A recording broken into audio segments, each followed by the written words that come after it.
Selamat siang anak-anak siswa-siswa kelas 10 PPGM. Hari ini Bapak akan menerangkan pengolahan materi pengolahan bahan non-logam. Kompetensi dasar yang akan kita capai adalah: pertama, memahami proses pengolahan bahan non-logam. Kedua, mengidentifikasi proses pengolahan bahan non-logam, yang dimana tujuan pembelajaran kita adalah: 1. Melalui diskusi tadi diharapkan mampu menjelaskan macam-macam bahan non-logam dari informasi yang diperoleh dengan cermat dan teliti. Yang kedua, melalui diskusi peserta didik diharapkan mampu menjelaskan jenis pengolahan bahan non-logam dari informasi yang diperoleh dengan cermat dan teliti. Melalui proses pengumpulan informasi dan penelitian diharapkan kalian mampu mendeteksikan cara pengolahan non-logam dengan tanggung jawab. 4. Melalui proses pengumpulan informasi dan penelitian diharapkan peserta didik mampu mengklasifikasi cara pengolahan non-logam dengan tanggung jawab. Nah, untuk hari ini Bapak menerangkan 3 bahan non-logam yang akan kita pelajari, yaitu yang pertama adalah kaca, plastik, dan keramik.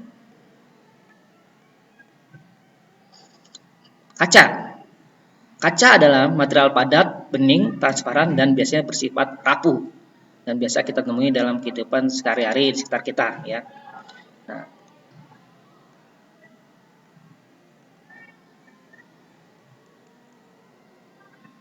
apa saja sih bahan pembuatan kaca? Yang pertama adalah pasir kuasa.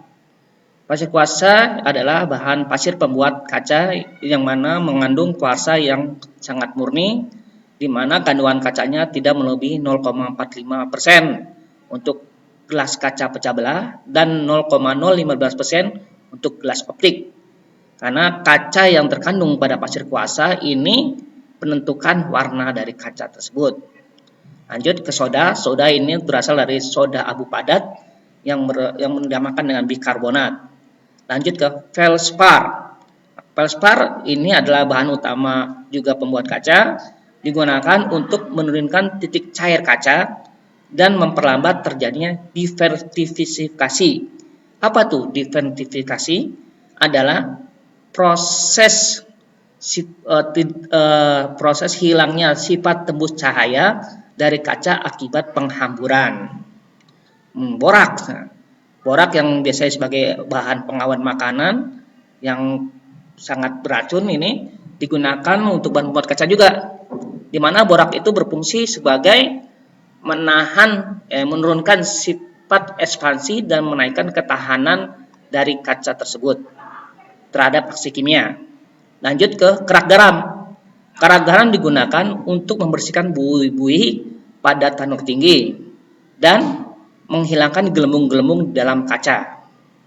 Kulet adalah kaca-kaca hancuran atau kaca-kaca pecahan kaca-kaca yang untuk menambah bahan utama pembuatan kaca berikutnya, dan jika bisa dapat menaikkan titik cair kaca. Terakhir adalah blok refraktori sebagai material konstruksi yang sangat kuat dan sebagai untuk tempat percetakan kaca. Untuk lebih jelasnya, mari kita lihat video YouTube berikut ini.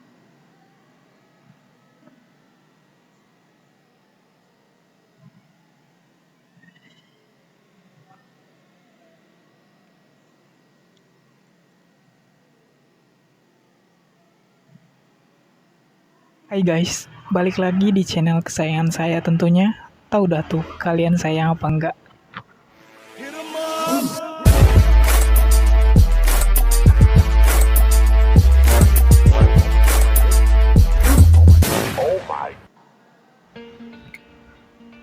Di antara kalian pasti ada kan yang bertanya-tanya, apa saja sih bahan baku kaca? Nah, kali ini saya akan menjawab rasa penasaran kalian tersebut. 6 bahan baku kaca. Yang pertama yaitu pasir. Pasir adalah salah satu bahan paling dasar dalam pembuatan kaca. Pasir di sini adalah jenis pasir kuarsa. Besi yang terkandung dalam pasir pun tak boleh lebih dari 0,45%. Itulah mengapa pabrik pasir biasanya ditentukan oleh endapan pasir kaca tersebut. Yang kedua yaitu feldspar. Feldspar adalah kelompok mineral tektosilat, pembentuk batuan yang membentuk 41% kerak bumi. Rumus umum feldspar adalah R201203 6Si02.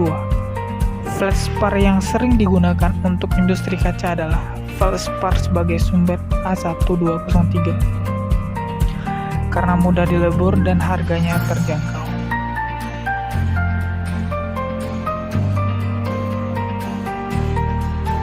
Lanjut, yang ketiga, boraks.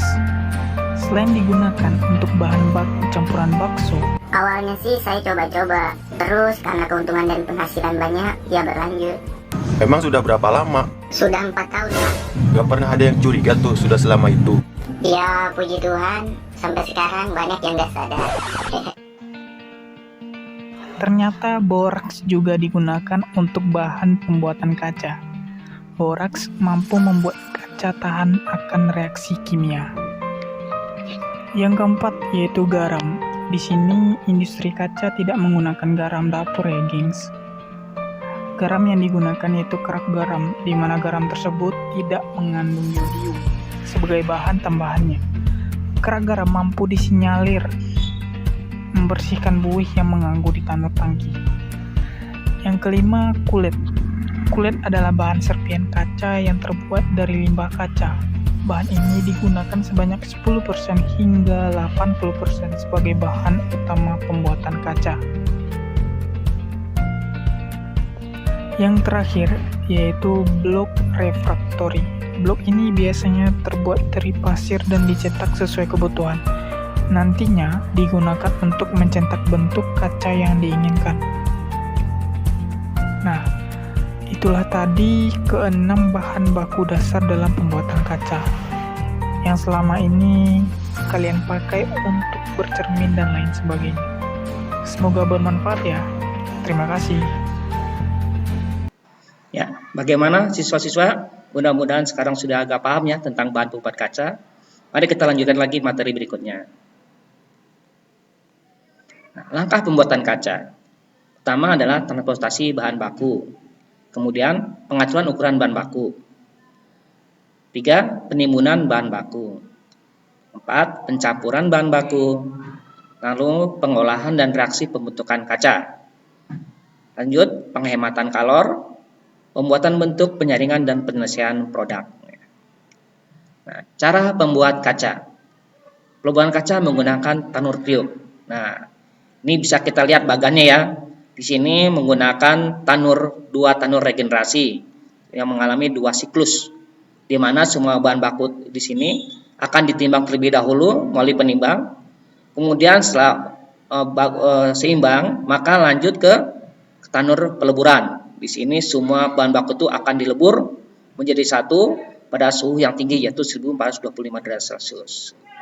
Lanjut, setelah semuanya dilebur, dia akan masuk ke tangki penyimpanan berupa mangkok lancip. Ya, di sini tangki penyimpanan di sini berguna untuk menyimpan semua hasil produk dari peleburan di sini. Jadi tidak semua hasil peleburan ini langsung dilarikan ke area produk karena sesuai dengan kebutuhannya saja.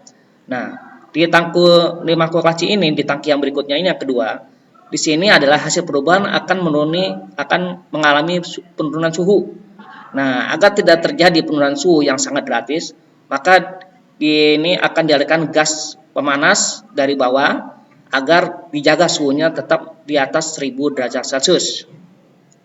Nah, lanjut, setelah dari sini akan dialirkan ke arah debit. Nah, di mana produk-produk kaca ini yang sudah dileburkan itu akan dialirkan melalui roll-roll penggerak, lanjutkan sampai ke meja potong masing-masing. Nah, jika mereka ingin menjadikan kaca itu memiliki renggangan kaca yang sangat lunak, maka dikalikan lagi ke tungku anel untuk kelunakannya. Ya, lanjut. Nah, cara membuat kaca adalah dengan pencetakan kaca.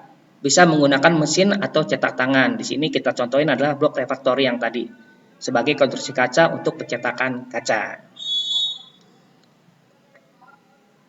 Penyangaian atau annealing kaca. Apa itu penyangaian? Adalah proses untuk mengurangi renggangan-renggangan agar sifat kaca dapat sesuai dengan suhu yang ada. Penyelesaiannya adalah dengan cara pembersihan, penggosokan, pemolesan, pemotongan, gosok semprot pasir, dan jangan lupa memasang email klasifikasi kualitas. Jadi bisa kita lihat kan ada kaca yang tahan peluru dan sebagainya, itu ada pasangan email klasifikasi kualitasnya. Lanjut dengan pengukuran. Itulah tahap penyelesaian dalam pembuatan kaca. Oke, lanjut. Terakhir adalah kelebihan dan kekurangan kaca. Kelebihan kaca itu bagaimana sih?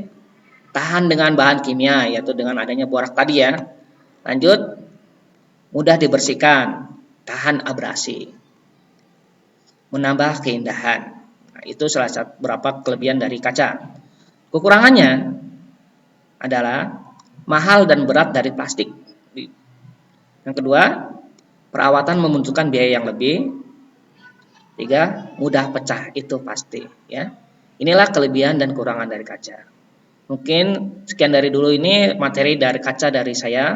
Lanjut kita ke materi berikutnya yaitu plastik. Nah, plastik adalah produk yang dibuat memakai polimer sebagai bahan utama. Jenis-jenis plastik menurut sifat fisika adalah sebagai termoplastik dan termoset. Menurut penggunaannya ada plastik komoditas, plastik teknik khusus. Jenis-jenis plastik menurut jumlah rantai karbonnya ada LPG, ada bensin yang berupa cair, ada padat, dan bisa juga plastik itu sendiri. Menurut sumbernya ada polimer alami dan polimer sintetis. Ciri-ciri plastik. Nah, ya. Pertama adalah isolator, tidak dapat dialiri listrik. Kemudian ringan, tahan kelembaban dan korosi. Ketiga, transparan dan berwarna. Keempat, mudah dibentuk dan tidak tahan panas. Proses pembuatan biji plastik. Nah, ini bisa kita lihat dari alurnya ini, ya. Jadi dari beberapa step ya, langkah-langkah, yaitu ada 8 step. Yang pertama adalah metering feeder. Metering feeder ini berupa corong ya. Di sini semua limbah bahan baku dimasukkan lewat metering feeder ini. Lanjut dia ke metering exhaust ya. Di sini terdapat two screw extrude atau mesin extruder. Nah, di sini semua bahan baku tersebut dipanaskan menjadi lelehan plastik yang kemudian oleh skru-skru ini didorong ke arah exhaust chamber. Exhaust chamber ini adalah tempat keluarnya lelehan plastik tersebut. Lanjut ke nomor 4. Di sini ada manual atau hydraulic pressure screw chart. Adalah alat yang memaksa lelehan plastik itu dari mesin extrude ke arah strain die.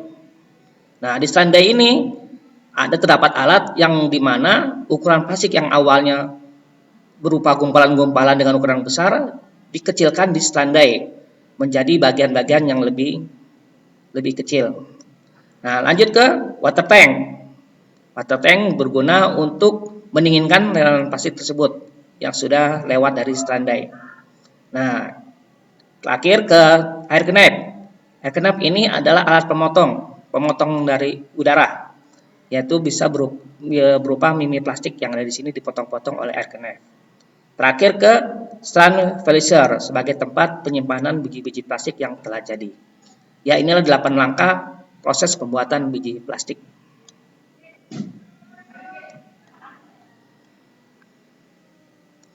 Proses manufaktur plastik yang pertama adalah injection molding. Nah, di sini yang saya tahu adalah biji plastik yang telah dilelehkan oleh skru di dalam tabung pemanas akan diinjeksikan ke dalam sebuah cetakan. Untuk lebih jelasnya bisa kita lihat video berikut ini.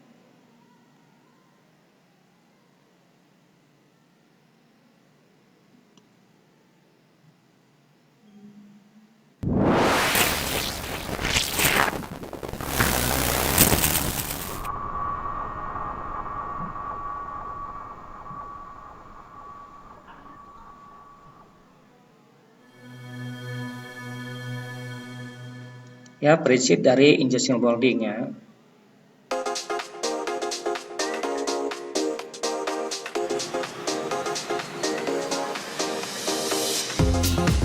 Gambarnya sama.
4 jam.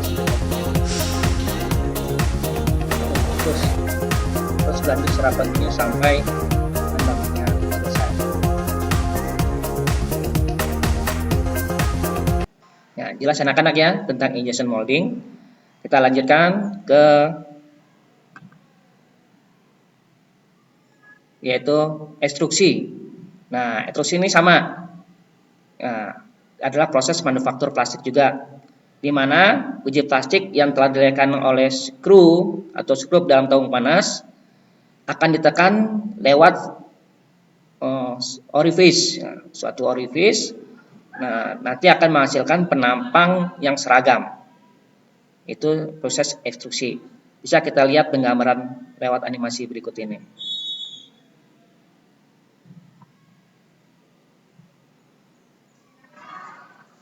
Now let's look at the inside of an extruder to see how it works. The plastic raw material in this hopper travels by gravity to the feed throat and drops onto the rotating screw. The rotation of the screw conveys the plastic forward through the heated barrel. As the plastic is conveyed forward along the screw, the channel depth decreases, forcing the plastic through a smaller area. The combination of compression and screw rotation causes friction, which generates heat. This is called shear heating. This heat, along with the heat from the barrel heating system, melts the plastic. By the time the plastic is conveyed to the end of the screw, it should be well mixed and at a proper temperature and pressure needed by the die. The plastic is called a melt at this stage. Beyond the screw, there can be a screen pack. The screen pack is a set of wire mesh filters that the plastic must flow through. The screens are typically from 20 to 100 mesh, which indicates the wires per inch. The screen pack is supported by a breaker plate, which is a sturdy metal plate with many holes for the plastic to pass through. The screen pack filters contaminants from the melt. The screen pack must be set in place with a coarsest screen next to the breaker plate, so each screen can support a finer one. Otherwise, the pressure difference may break the fine wires, contaminating the product and possibly doing permanent damage to the die. Ya, itulah sekilas tentang proses manufaktur plastik lewat ekstruksi. Nah, kemudian inilah thermoforming, sama nanti di sini plastik akan menjadi lembaran-lembaran ya, dengan cara dicetak ya. Terakhir ada dengan blow molding. Nah, blow molding ini ada 5 tahapan atau 4 tahapan sebetulnya ya. Di sini adalah plastik yang sudah melting, biji plastik atau lelehan plastik yang sudah melting, ini akan dikavitasin untuk menjadi sebuah bangkalan. Nah, kemudian bangkalan itu dipindahkan ke cetakan blow, ke cetakan yang blow.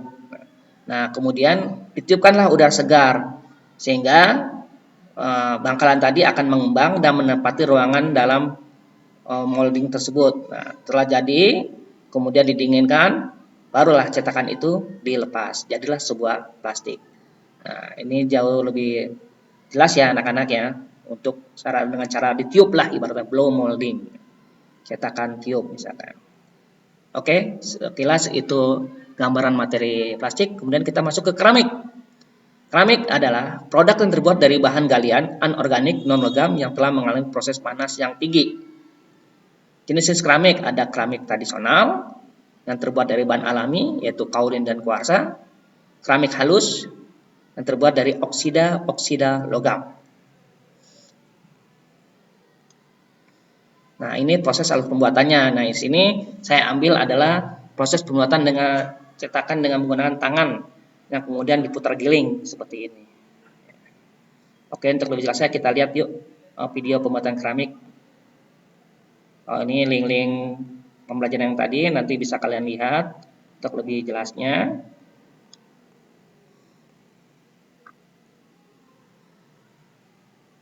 Ini proses pembuatan plastik. Ini thermoforming.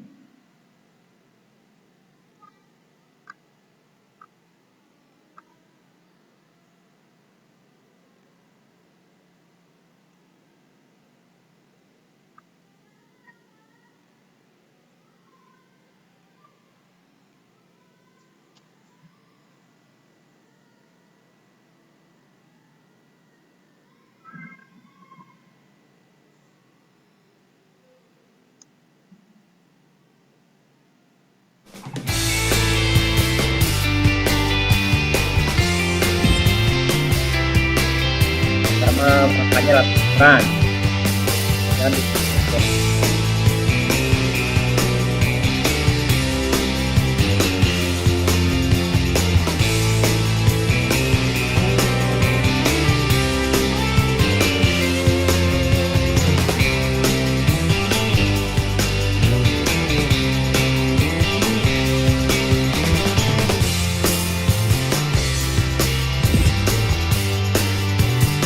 rendaman.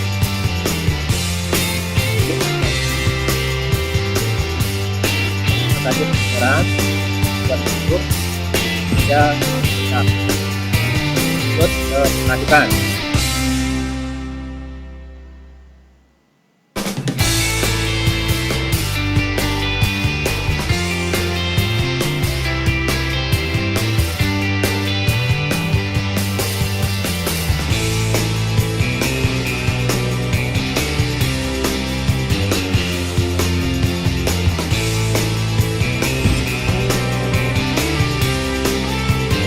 Terima penyaringan.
Jadi jelas seperti itu. Untuk terima kasih. Jadi materi ini sudah selesai. Terima kasih semuanya. Assalamualaikum warahmatullahi wabarakatuh.